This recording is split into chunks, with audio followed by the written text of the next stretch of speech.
In this clip, we'll witness Senator Jeff Merkley dissect and reveal how Donald Trump might be acting as a Russian asset. Join me as we watch and dive into the details, and I'll share my opinions when we're done. Thank you very much, Mr. Chairman. I wanted to ask you, Mr. Lando, is President Trump a Russian asset? Absolutely not, Senator. He's the President of the United States, duly elected by the American people. Well, the reason I ask is many people back home have been asking me this question. And they say, if he was an asset, we would see exactly what he's doing now.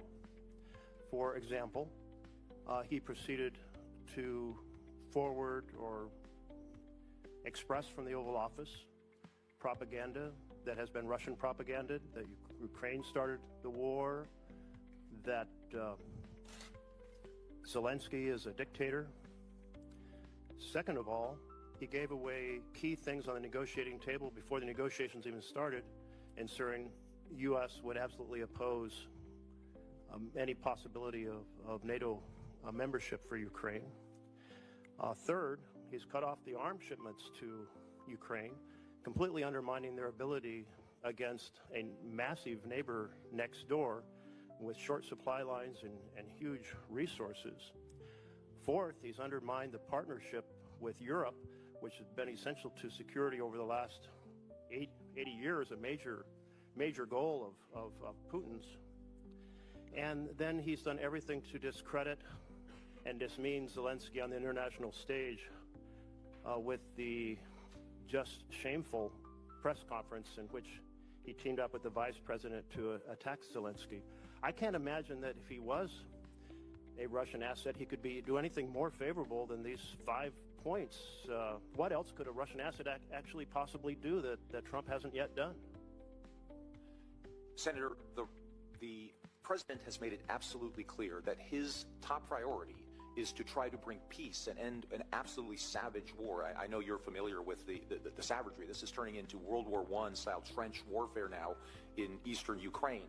The president is an exceptionally gifted deal maker. He is probably the only individual in the entire universe that could actually stop this. The president understands, as part of his deal Well, making, let's turn to another of that the you folks have to here. carrots and Thank you sticks. very much, since you're now off the topic I was raising.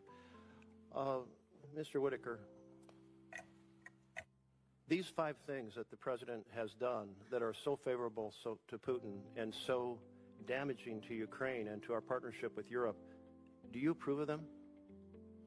Well, Senator, thanks for that question. I'm just going to have to politely disagree with you on those 5 things and the way you've framed them. You know, the war in Ukraine would have never happened if President Trump was president in 2022.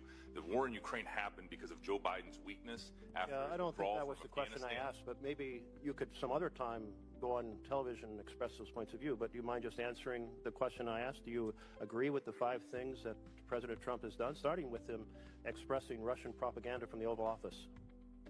Well, you know, again, as I mentioned to your colleague, I am not here to assign labels. We're in the middle of a very important peace negotiation. Okay, thank you.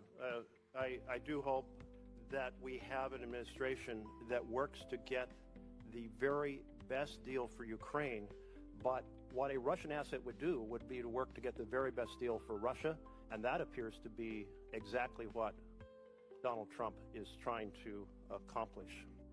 Absolutely, Jeff M. did a fantastic job with this. No doubt about it, this is exactly the kind of analysis we need more of. After listening to him outline those 5 points connecting Donald Trump to being a Russian asset, it's hard to argue otherwise.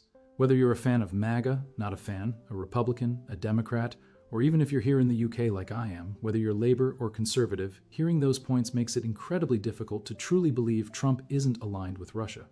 Sure, maybe he's technically not a Russian asset, but his actions in office make it incredibly challenging to see it any other way. The 5 points presented are factual and undeniable, and it's baffling how anyone in the right frame of mind can argue against that. The manner in which people responded to Jeff Merkley's questions shows they avoided directly answering because deep down, they can't confidently claim Trump isn't connected to Russia. Look at his behavior. It simply reinforces the notion of his alignment with Russian interests. Consider his interactions with Zelensky, the president of Ukraine, a nation attacked by Russia. Witnessing how he and J.D. Vance comported themselves, it seems as if they were urging Zelensky to cede to Putin's demands. We've observed these actions, confirming that something is seriously amiss.